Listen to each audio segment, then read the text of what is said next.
I have the pleasure to present to you Dr. Martin Luther King, Jr.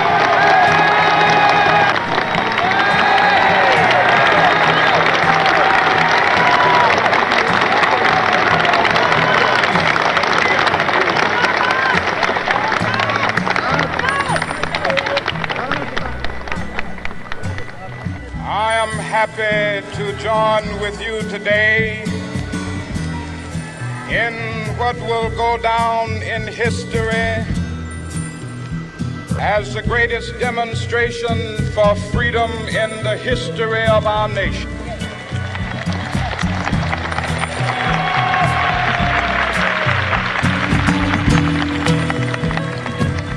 "50 years ago,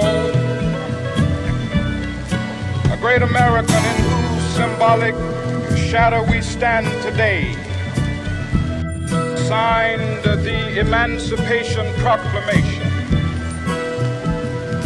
This momentous decree came as a great beacon light of hope to millions of Negro slaves who had been seared in the flames of withering injustice. It came as a joyous daybreak to end the long night of their captivity. But 100 years later, the Negro still is not free. 100 years later, the life of the Negro is still sadly crippled by the manacles of segregation and the chains of discrimination. 100 years later, the Negro lives on a lonely island of poverty in the midst of a vast ocean of material prosperity. This nation will rise up, live out the true meaning of its creed. We hold these truths to be self-evident, that all men are created equal.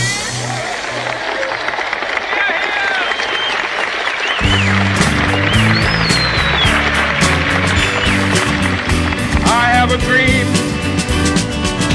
that one day on the red hills of Georgia, sons of former slaves and the sons of former slave owners will they be able to sit down together at the table of brotherhood. I have a dream that one day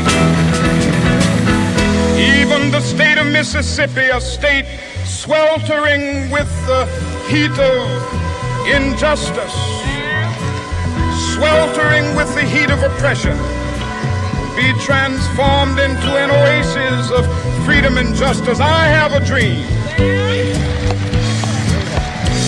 that my 4 little children will one day live in a nation where they will not be judged by the color of their skin, but by the content of their character. I have a dream today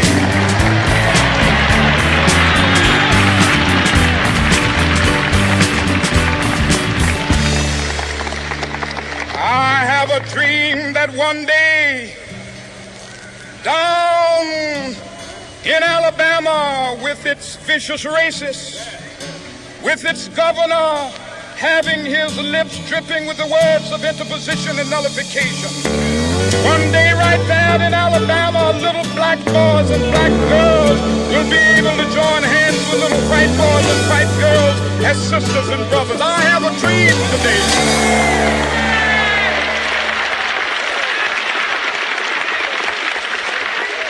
I have a dream that one day every valley shall be exalted, and every hill and mountain shall be made low. The rough places will be made plain, and the crooked places will be made straight.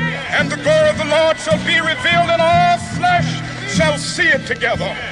This is our hope. This is a faith that I go back to the South with.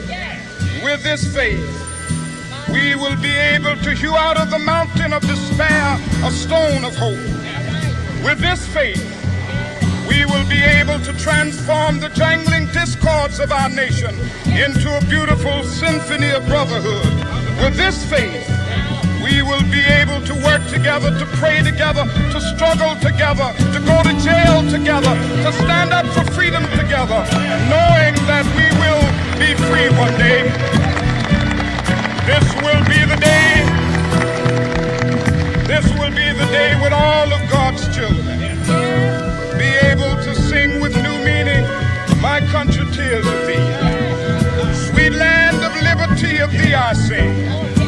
Land where my fathers died, land of the pilgrim's pride. From every mountainside, let freedom ring. And if America is to be a great nation, this must become true. So let freedom ring.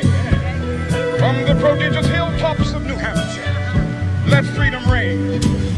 From the mighty mountains of New York, let freedom ring. From the heightening Alleghenies of Pennsylvania, let freedom ring. From the snow-capped Rockies of Colorado, let freedom ring. From the curvaceous slopes of California. Not only that, let freedom ring from Stone Mountain of Georgia. Let freedom ring from Lookout Mountain of Tennessee. Let freedom ring from every hill and molehill of Mississippi, from every mountainside. Let freedom ring, and when this happens,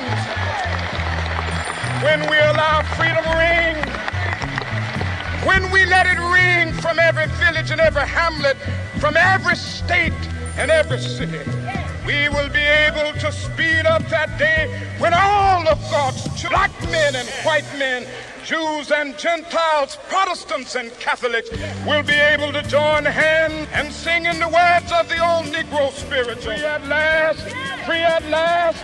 Thank God Almighty, we are free at last.